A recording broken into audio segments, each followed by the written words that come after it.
to our servicemen and women who have or who are currently serving our great nation here and abroad. A bit of housekeeping. The toilets are out the door and to my right, to your left. You probably walked in past them when you came in. If there is a fire, run. No, I'm just joking. Please exit to the car park and do walk. Do not panic. And as is the norm now, if you're feeling unwell or you've got COVID symptoms, please leave. You're all sitting here, so I assume that you're all fine. They say in life that people come into your life for a reason, a season, or a lifetime. And in 2011 BC, before children, when I was much younger, a lot thinner, and had less grey hairs, and the grey hairs thanks to politics and to children, I met for the first time this inspirational woman called Dr. Padmini Howpage. And I remember the very first day that I met Padmini. It was a time when mental health in the hills was not talked about. It was a taboo subject. It was simply assumed that it was an issue that could be left in state and federal government, that we had no role to play. Back in 2011, the Hillshire Council decided that we would be the change and that we would begin the discussion at a local level about the importance of good mental health. We would educate our community about mental illnesses. We would break the stigma around mental illness, and we would actually teach our community that it's okay to say that they're not okay. The Hills is a very funny place. We're full of people that do not want to admit when we have challenges. We want to keep up with our next door neighbours, but when you dig beneath the surface, there's plenty of people in the Hills who are in need. And like every other community right across Australia, there are people who are suffering from mental illness within this community. And mental illness is not something that's confined to lower socio-economic areas. It's present right here in the Hills, and it can hit anyone like cancer can. In 2011, the Hillshire Council decided that it would hold a forum that would bring together service providers who worked in that mental health sphere and bring them together to discuss what we could do on a local level to begin to change that stigma and begin to make a difference in the community. So that particular time, it was me actually who moved a motion in the council to bring together everyone. And that particular day, it was in the old building, which is now knocked down, no longer exists. But it was in that function room down the bottom.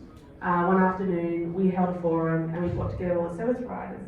And Dr. Padmini was there. She walked in. I'd never met her before. And I met her that day, and now when I look back, I realise that day I met someone who I would form a lifetime friendship with. I didn't realise at the time. And after that forum, she went on to run 10,000 steps at Westwood Reserve. And there is a photo of us. I was actually wearing all white, so you can tell you that tells you it was before children. Because no one whose mother wears white, that's just insane. And from there, it just built. We then formed the Hills Mental Health Agency. Padmini then went on to form the Positive Vibes Foundation. She established Positive Steps with dogs. If you've not been to that event, it is certainly worth attending. And I know that she's going to be running it later this year. She then formed the Hills Women's Shed after that because she didn't have much to do. My children were bit mischievous, as my children are, and they had great fun with Coco. So Coco is a lovely dog, probably not the sharpest dog in the shed. So my children, thanks to Day, had a torch, and it had a blue light, and they was shining on the roof, and poor Coco was chasing this blue dot and then looking for this blue dot.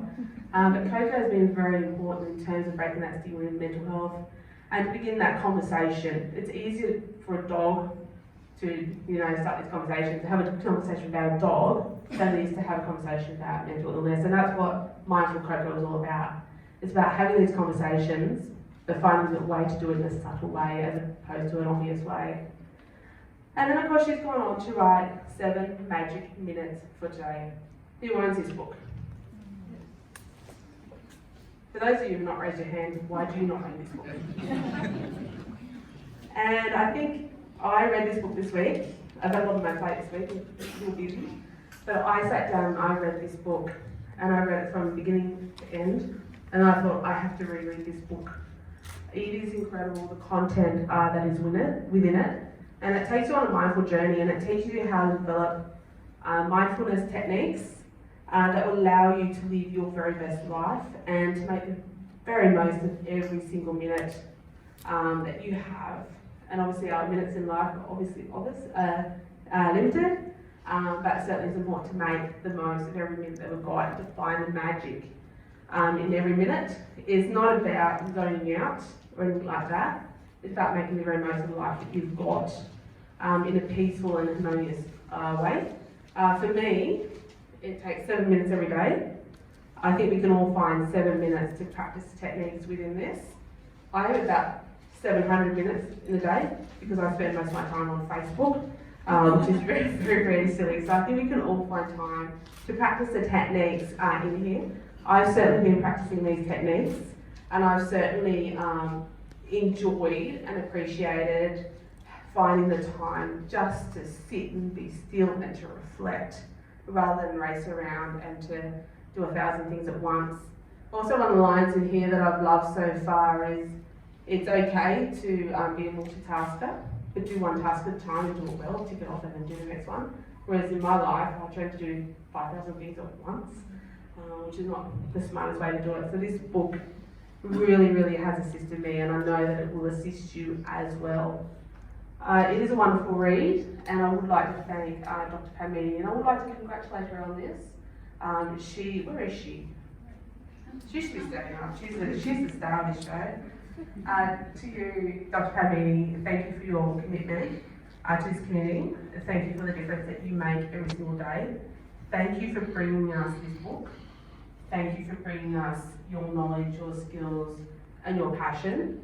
And I think it's fair to say that you've made an incredible difference within this community, and I know that you will continue to do that. So congratulations on your latest book. No pressure. I'm looking forward to the sequel. Is there a sequel in you? I'm sure there is. So well done and congratulations. Let's give her a round of applause. You need local help as well. Thank you.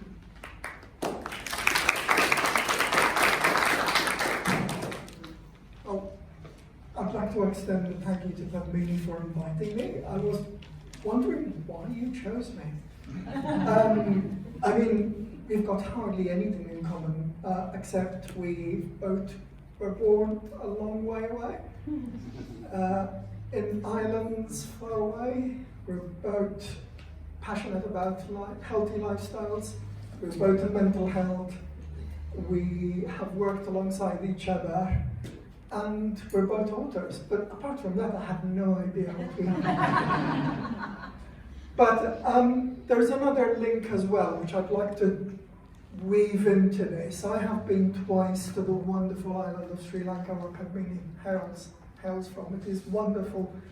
I'm guessing a few of you have already been, but I would certainly recommend it as an island that has things right. It certainly illustrates the principles of mindfulness, healthy living, and peace with oneself and the environment. So we need it more than ever, and which is why this book is timely. It is a difficult time. I was actually thinking that we've got 3 out of the 4 horsemen of the apocalypse. We've got war, we've got the effects of pestilence, and we've got the effects of fire. Well, it's not quite fire and brimstone, but certainly fire and flood. All we need now is famine, and looking at the prices in supermarkets nowadays, where we may not be that far off. But this is on top of a lifestyle that is hectic, people trying to do everything. Sorry, I wasn't referring to you, this was prepared, but we do try to do everything, we try to excel, we try to be everything to everyone. It is a stressful time. We need to do better, and it is not healthy for us to live like this. And the presence of social media somehow makes it worse. A lot of us thought that social media would be a medium for support, for knowledge, and it's actually most of the time an incubator for stress, anxiety, and amplification of our worst fears. So we do need this book. So let me weave Sri Lanka back into again. I visited Sri Lanka twice, and twice I did a little tour on a tuk-tuk. I don't know if you know what tuk-tuks are. They're a little three-wheeler, whiz around, you hire a driver, and every driver was driving like crazy. And I want to make an analogy between driving and mindfulness, and why this book will teach us to be better drivers in life, how to navigate. Just think of the mind as the driver and the body as the car. So the faster you drive, the less you will be happy, the less you'll be relaxed. Road rage, traffic jams. Actually, if you drive fast, you'll actually arrive much later because you will not drive as well. So the seven chapters, the key chapters in this book, I'm going to spin with a driving analogy, and also give you some reminiscence from being driven around Sri Lanka in a tuk-tuk. One of the principles what suggested in the chapters is a body scan, being able to relax the mind by focusing on the body and being more aware of it. And our driver, the second time, was certainly a very proud owner of his tuk-tuk. He would stop every time he hears something creaking. He didn't drive the tuk-tuk to destruction. Tell you something's wrong, and we hope we can drive as far as the NRMA can save us. But he was certainly aware of the tuk-tuk that he was driving, and he was a better driver for that, for being aware. So a body scan is one of the essential elements of mindfulness. You need to be aware of yourself as a person in a body. One of the amazing things about driving in Sri Lanka was that no matter what was on the road, dogs, kids running across, other cars driving simultaneously in opposite directions right in front of you, no one crashed. Well, at least not with me in it. There was an awareness of everyone else, their position and their speed and direction. And this is analogous to mindful relationships. You need to know your position with regards to other people in the world and society. You need to be aware you do not have precedence. You are both occupying a space with safe spaces between you. The other principle was that the driver was fast, but never scarily fast. They were driving appropriately, they were aware of their speed, and when necessary, they slowed down without getting upset. And this is one of the basic principles of mindfulness, mindful breathing. Body and mind are linked together. And the relaxed mind will relax the body, and mindful breathing allows you to focus on breathing and relax the mind. It is a beautiful, very powerful technique. The other is mindful emotions, being aware of your emotions. And our driver was calm despite every provocation from stray dogs or from trucks driving backwards into his path. He was calm, he was kindful, he was respectful. He was really, really good, and I felt safe with him. And his emotions did not get the better of him. We know all about road rage or rare rage or other things like that. And being mindful is one of the things that we need to use in order to bring out positive relationships here. There is no point raging against the world because we cannot do much, but we can be better people. We can be more mindful of our own emotions and the effect they have on their others. The other principle in the book is go for responses, not reactions. So do not respond respond carefully and thoughtfully. Do not just blindly react. And this is analogous to you driving mindfully and being aware of what others are and letting people pass or giving way to people or accelerating to make a situation safer rather than just reacting angrily and making things worse. So this is another important principle in the book. So driving should be thoughtful, should be predictive and not impulsive and reactive.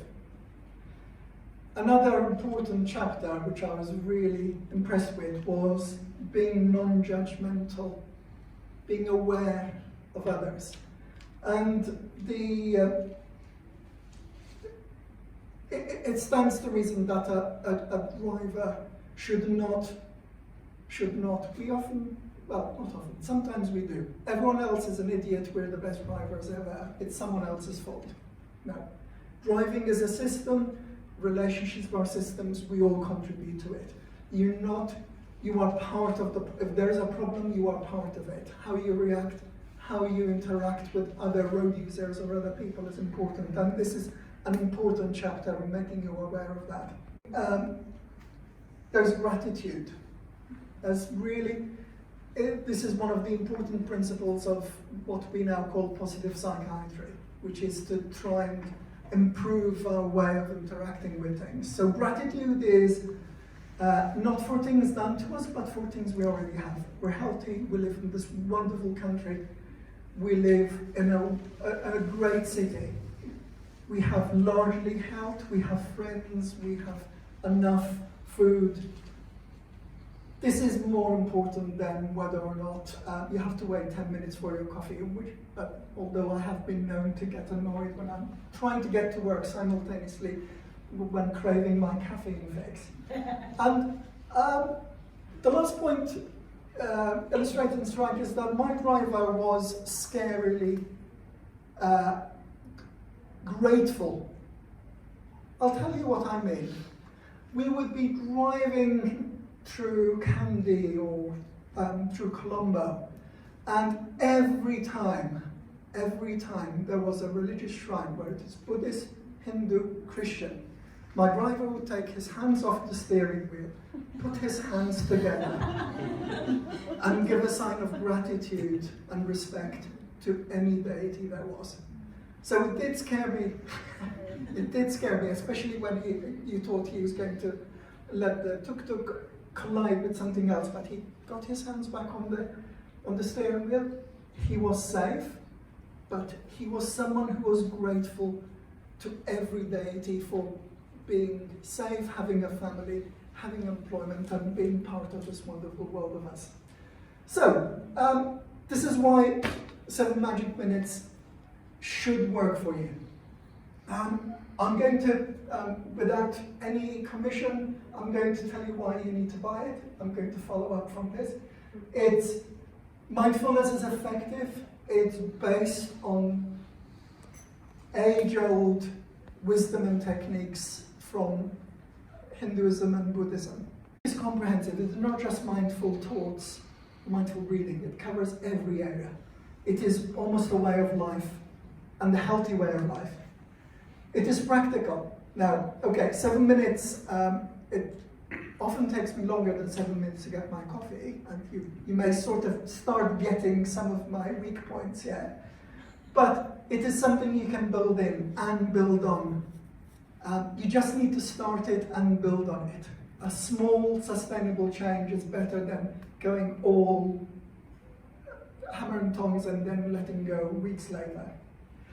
It complements mainstream Western healthcare. I trained and worked in the UK, and after I left to come to Australia, all my colleagues were telling me, mindfulness, we're going to use it for everyone. It's caught on. We know the health benefits, the physical changes you can see in your mind, in your body, when you practice mindfulness. I had a presentation by someone who did mindfulness as part of a meditation group. For a while, they had a political party in the UK to promote mindfulness. And he was actually a twin of a colleague of mine when I worked in North London.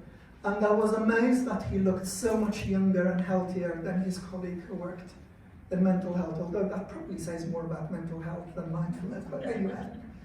And it is ageless. This is something, as you can see from the book with Coco, you can use it to, with any age, you can teach children all the way up to old age. And I do want to say, I've already said this, I do wish Coco was here because I think having a pet, having an animal is a great way to feel grateful, to feel loved, to give love, and to feel connected to a living and loving creature. And finally, the seventh point, because I'm following the principle of sevens here as well, it's very Australian. It's a fair go. The more you put into mindfulness, the more you get back. This is not going to be, oh, I'll do 1 minute once every few days, and oh my God, I'm going to ask Padmini for my money back because I don't feel better. No, you have to put things in. It works, and it is contagious. Mindfulness will extend to other areas of your life. You will become a better person. You will thrive better in life. In the relationships we have to navigate and the stress.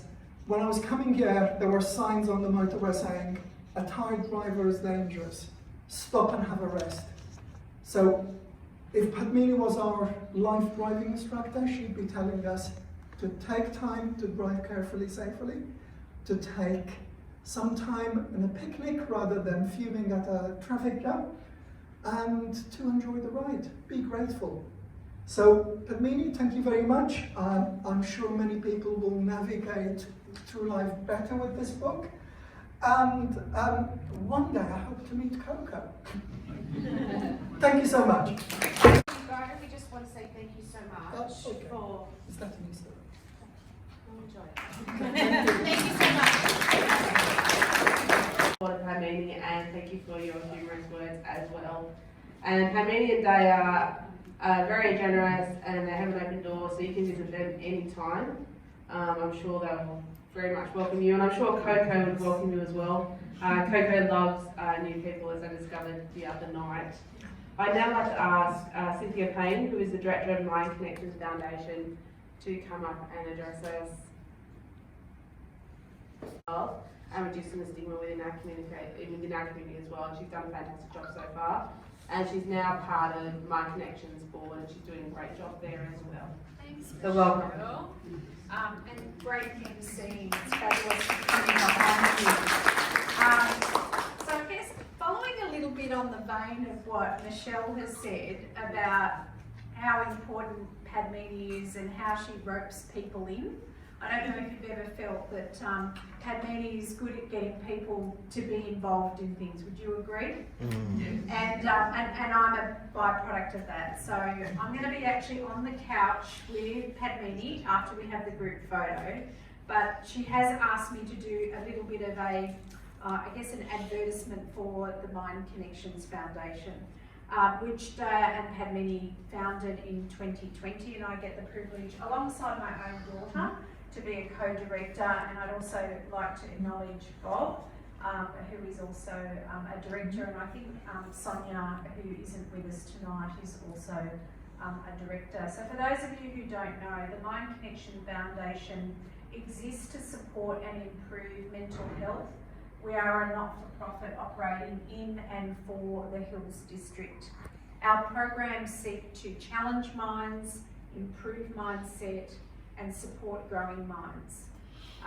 We've got a fabulous event coming up on the 6th of May, so you may have seen me popping some brochures on your tables, or your chairs, I should say. And I'd like to draw attention to a function which again Padmini is behind, which is the Festival of Mum. We invite you to the Mind Connections Charity Foundation, where we'll be unveiling the website as well as the Women's Wellness Hub on the 6th of May at midday, and it will help us to raise some essential funds which will go specifically towards supporting free mental health first aid courses. Now, Michelle and I had the privilege of actually undergoing that training along with Padmini and Daya, and we want to bring that ability to support people, recognise and provide a mental health first aid. So we'd love for you to book a table, and those brochures that are sitting on your chairs gives you a little bit more information. At our website, you can get information about upcoming events like the one I just mentioned, the Positive, which Michelle described for you, Mind Doggy Spirit Festival, and also see our significant supports and information about the Women's Wellness Hub.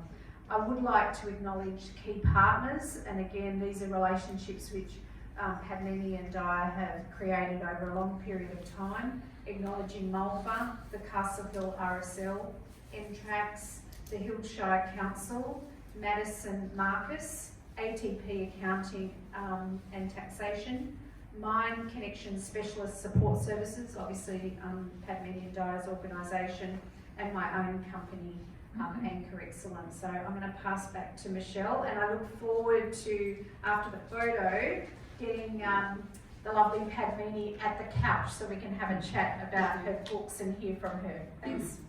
Now we will move to the group photo. Unfortunately, Alex Hawke could not be here this evening. He really wanted to be here. He unfortunately is caught up in Perth, and if you know the Premier of Perth, he shuts and closes the borders, does whatever he wants. But certainly he sends his congratulations to Padmini, and he is your biggest fan other than me. There's a competition between us as to who the bigger fan is. I think it's me. That's one competition I should actually be allowed to win. But he sends his best regards to you and says congratulations. He's got your book, he's read it, and he's looking forward to being able to celebrate with you when he wins the federal election on May 21, which I'm sure he will. I'm sure ScoMo will as well.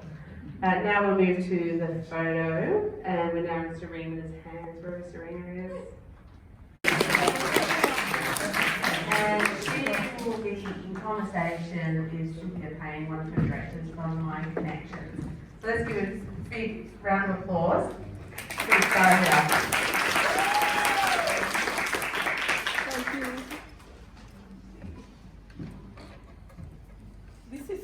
This is very nice. So let me just check that I've got this on. Is that coming through? I don't think this is on. Can I have some help from someone?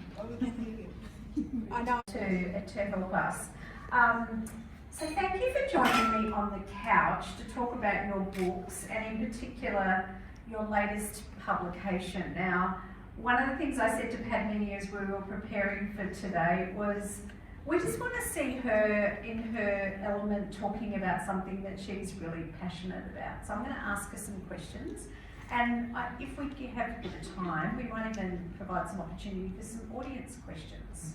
Yeah, actually, I feel like doing year 12 exams. Really? She was actually quite nervous. It's hard to imagine Padmini nervous.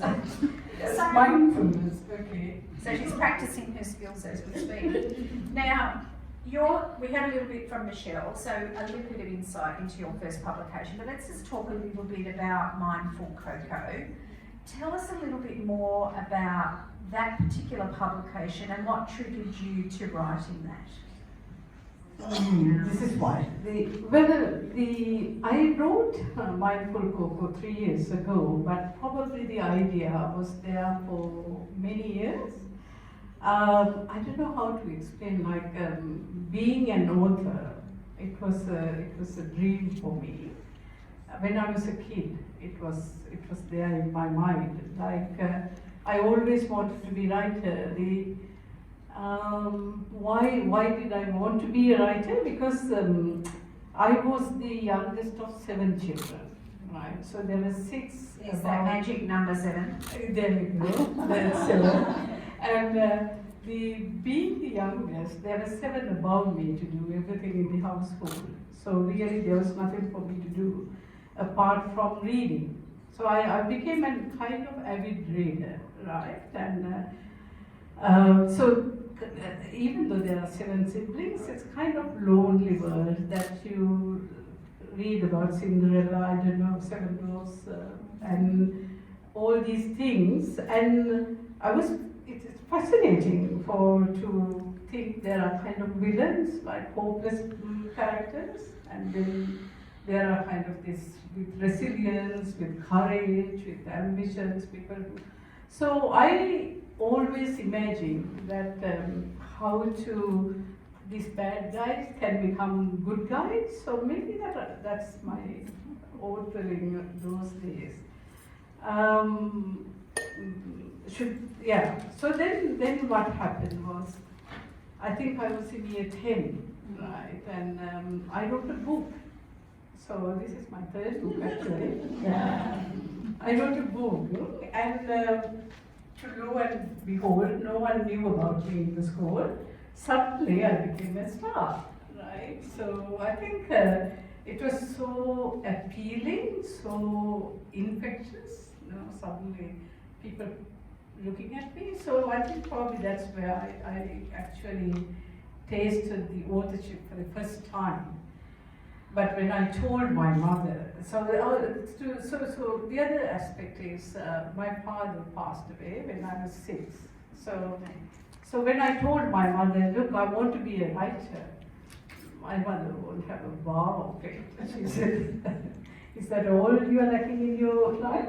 And she said, no. So unfortunately, I think world lost who is this Margaret Atwood, a famous writer, because my mother didn't allow me to be a writer. So you had to hide it until you came back later, and then do it 3 years ago, as you said. So Yes, actually I deviated, yeah. So I always wanted to be a writer. I think probably my children knew. So I got this kind of Mother's Day presents here and there to go for a writer's workshop and things like that. So there was this spark that time to time getting ignited, So, and finally, that Coco came to our life.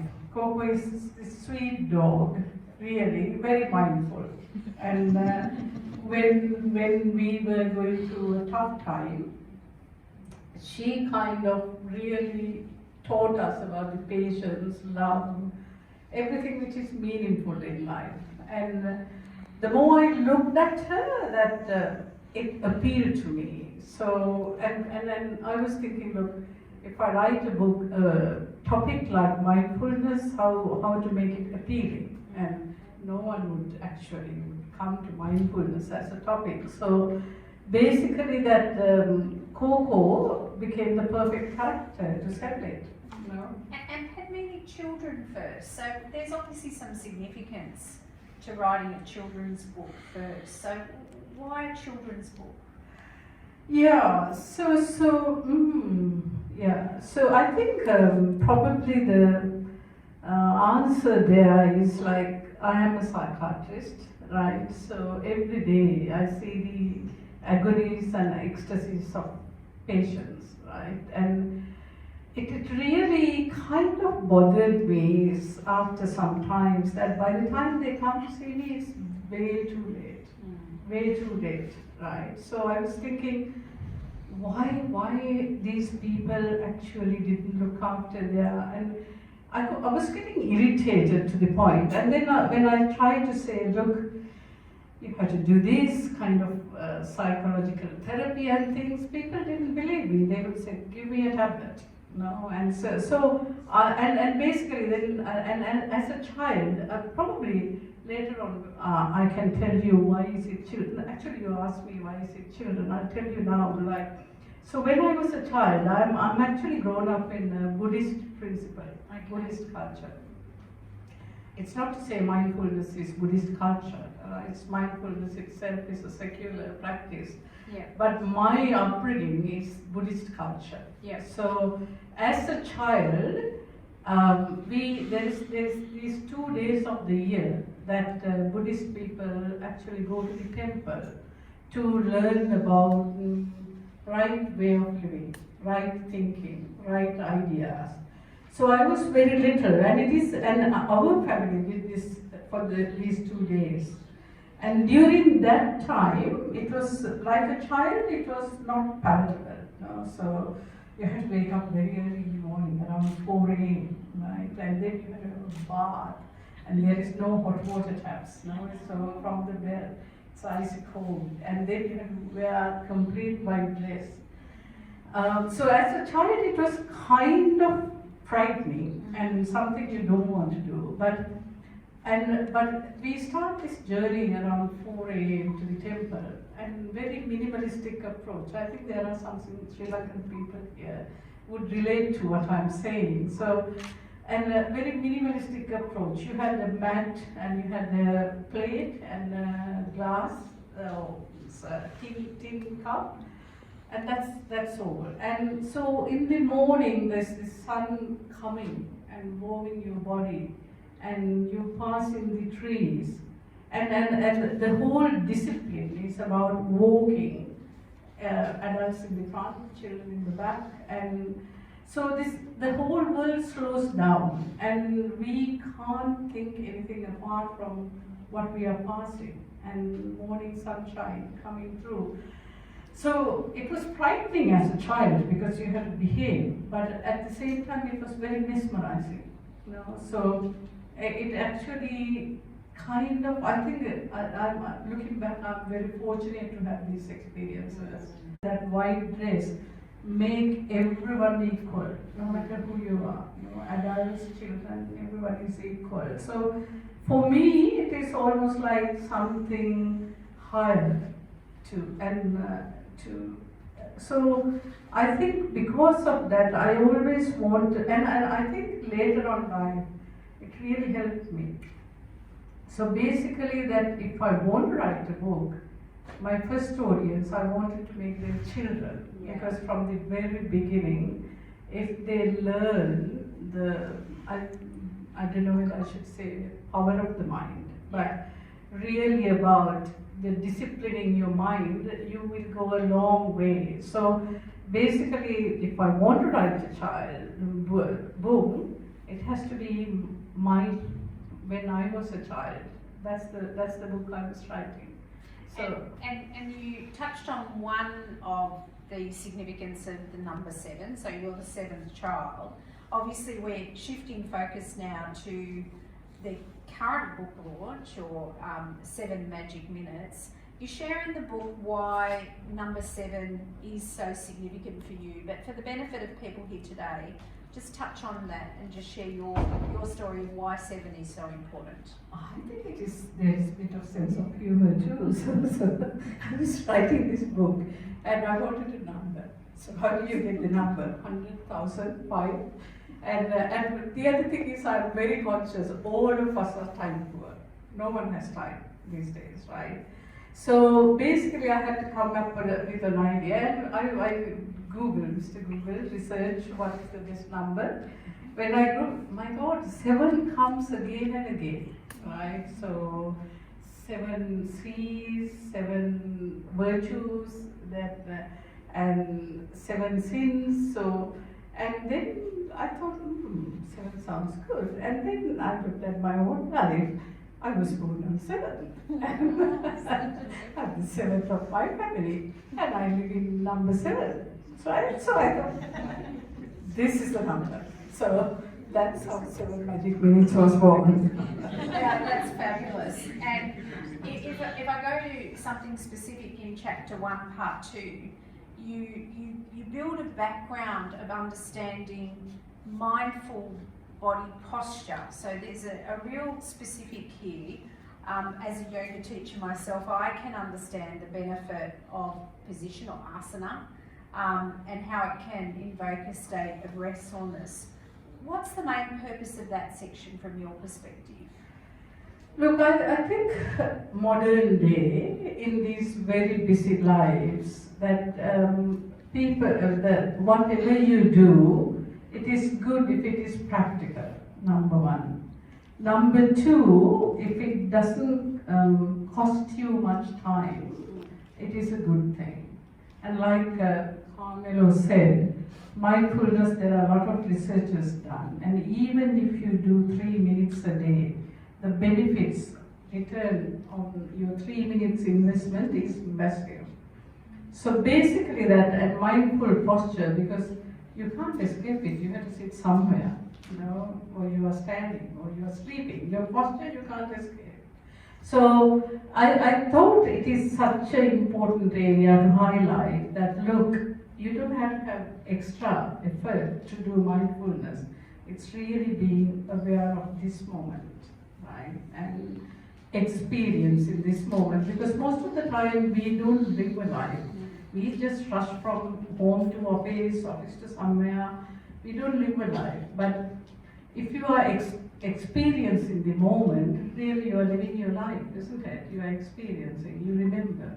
So basically, mindful posture, you are in front of the signal light, you can do mindfulness. You are about to sleep, Yeah. and you are all here, mindful posture, your feet on the ground, you are sitting on the chair, your back. No, think about it, mindful posture, it doesn't take much time, isn't it? But Padmini, you go further than that. Every section, there's practical exercises. So it's very purposeful that you've created those practical exercises.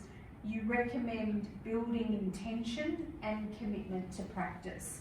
And why is that so important? Look, anything in life, right? So unless you, like anything, like for example driving, right? So when you start driving, you can't drive a car, isn't it? So if you decide to be a driver, you have to have that intention, right?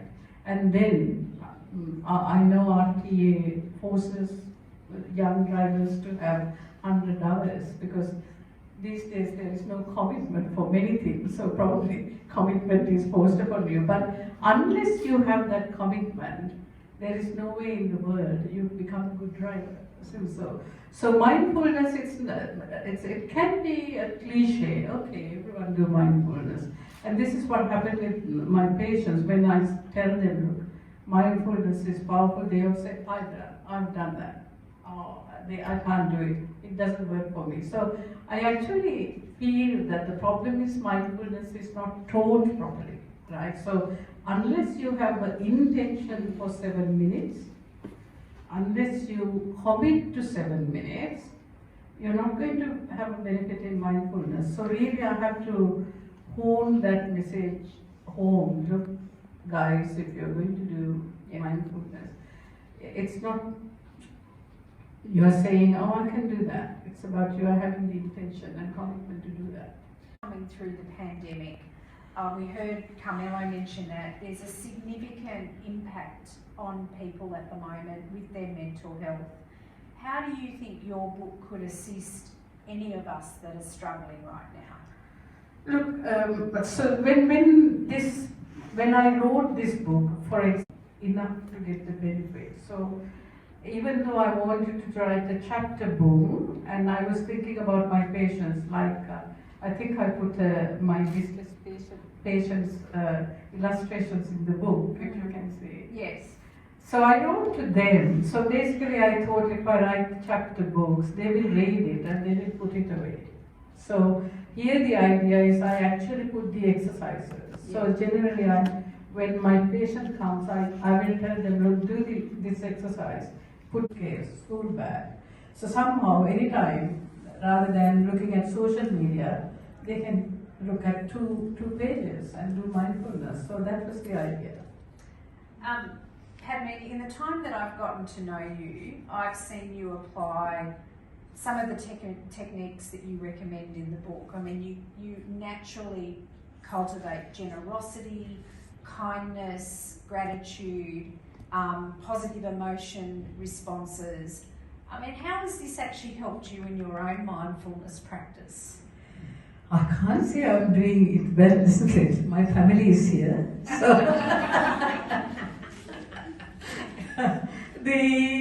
I don't know. I think everything is everything the way that you grew up, isn't it? That probably the Buddhist culture and the way I grew up and the way world was kind to me, and I'm having at the moment my life is good.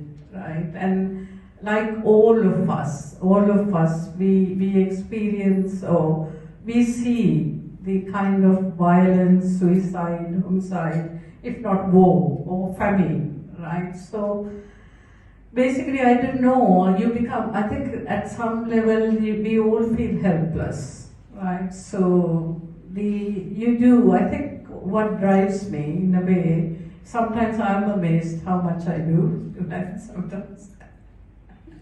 I don't know, but yeah, my best friend actually tells me how much I do. I don't know whether there is a bit of madness among every one of us, but I don't know. I think when you feel like you can give more to the society, you feel like doing that. You know? And I'm fortunate to be supported by like-minded family, so it keeps going. Well, I think we're all privileged to be here with you today. Any plans on another book? Well, I told you since I am a child. But any hints? My ambition was to. So look, the problem is I'm not a famous author. So so I think whilst working, so to publish books, you have to work to publish your own book. Otherwise, actually, I told how much profit I earn from the book, and someone told me, without fear, you can retire. But no, I was joking. That writing books is not an income, but I think you have to spend money on that. And I like doing that. And because I'm not famous, hopefully that every 3 years, because from Mindful Coco to this book, it took me 3 years. If I can publish one book in 3 years, would be good, would be nice. Yes, I do have ambition to write more. And tell us, Padmini, anything else you'd like to say about your book today?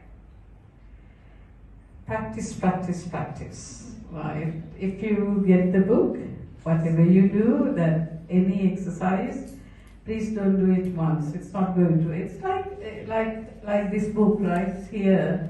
We bent it, right? But it doesn't. And if you straighten it, that bend is not there, isn't it? But if you bend the same page repeatedly, and if you eventually use your nail and iron it, that would stay like half bend. So mindfulness is same, like whatever you do, practice, practice, practice. Actually, that generosity, about first feeling generous towards yourself, and then starting for your family, then starting from your neighborhood, your world, practicing generosity, kindness will go a long way, because eventually your neurons biologically change, to fire in a very good way, so achieve that, right? So it's a good life, isn't it? Well, we're very privileged to be here with you, Padmini, today. Please help me in thanking Padmini, joining me on the couch and having a chat about her book. Well done, Padmini. Thank you. Now come back to Michelle. I survived, isn't it? Thank you so much.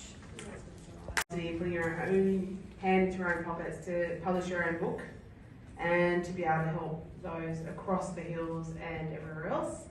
And in my books, you are a famous author, because the hills is the only place on earth that actually matters, and everyone knows you're across the hills. So you are famous, in my eyes anyway. We now move to cutting of the cake. Before that, I would like to do some thank you. I'm not sure. Yeah. I'm on the run sheet. Yeah. I would actually like to say thank you to many people.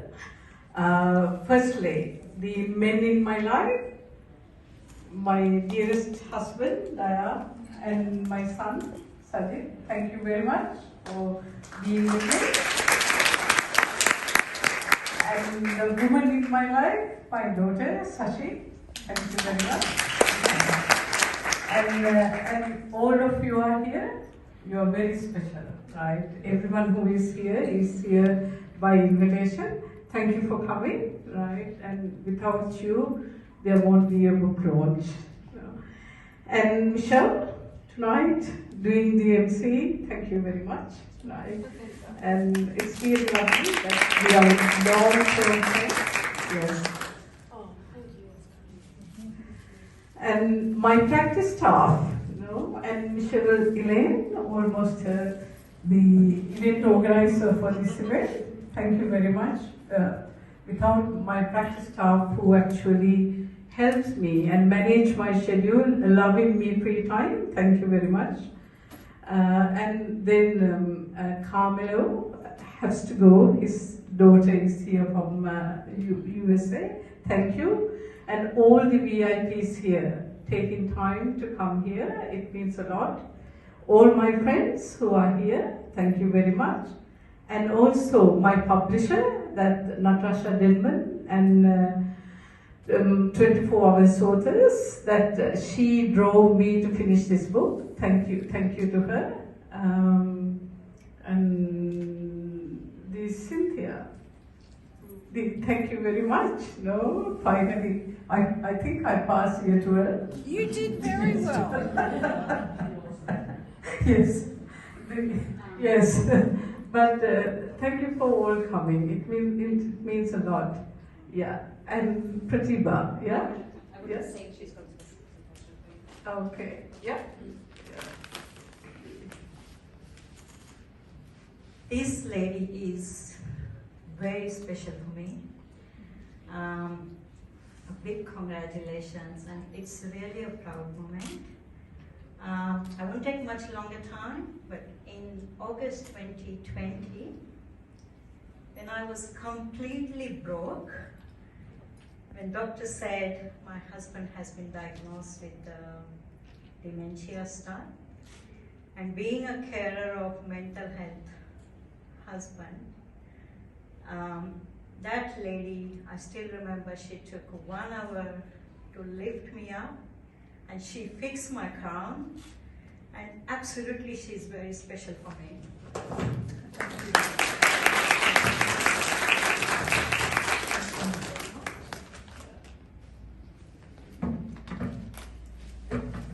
There are so many to thank, but probably the important thing is this and actually I must mention the lady who made this cake, and you can see the book is icing, right? And she woke up around 3:30 a.m. to make this cake, so she can't be here, but I tasted her cake before. It is actually very nice ribbon cake, so everyone, they enjoy it, isn't it? We'll cut the cake. Yeah. Thanks. Oh, no, sorry.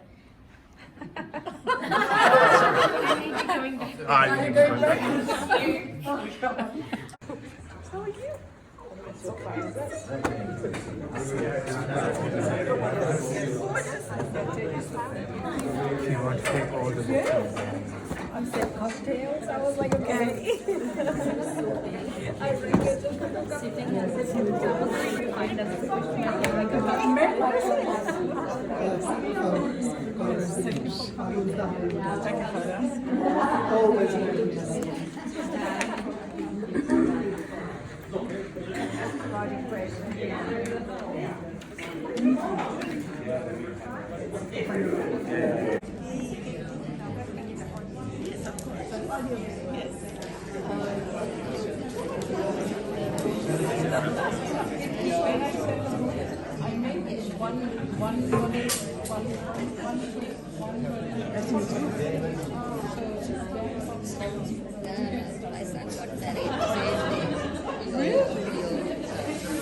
What was it? Had you already? Engagement, no, homecoming was on the same day. So Tamari's daughter she's in Melbourne.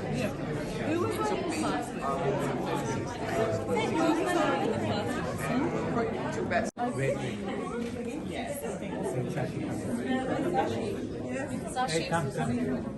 Men in my life and the woman in my life.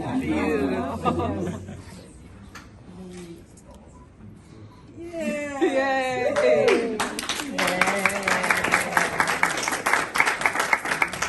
Happy birthday, Dr. Howpage. Yes. And they'll bring more men and women. Is it true? Is it true? Okay, please see. Oh, that's kind of nice. And the taste is also very good. it shouldn't be 7 layers. 7 layers. We can only do so much. It's only so much, okay? 3 layers, that's it. Yeah.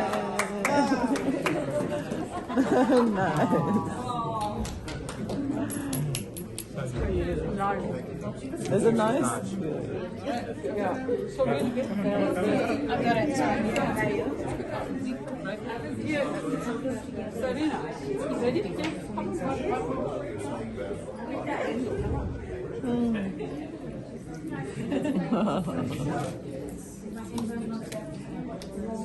Where is Then we'll start and give everyone. You're just having it for yourself.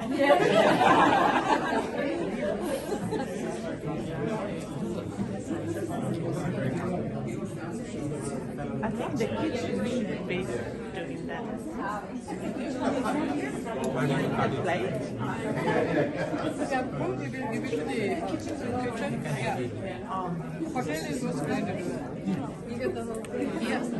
Pretty much. I think so. I ran out of space as well, so I had to borrow my wife's phone. Let's go straight to somewhere. I can't back up. Need one each. Yes, don't cut.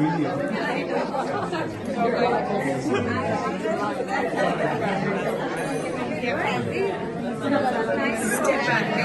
Step back.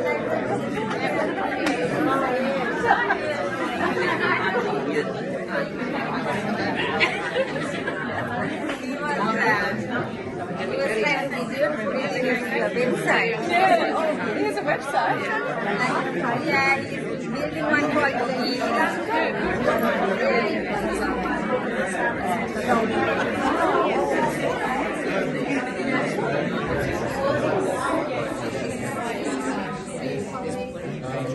I might bother you once again. I need a place. Yeah. With Padmini? I don't mind.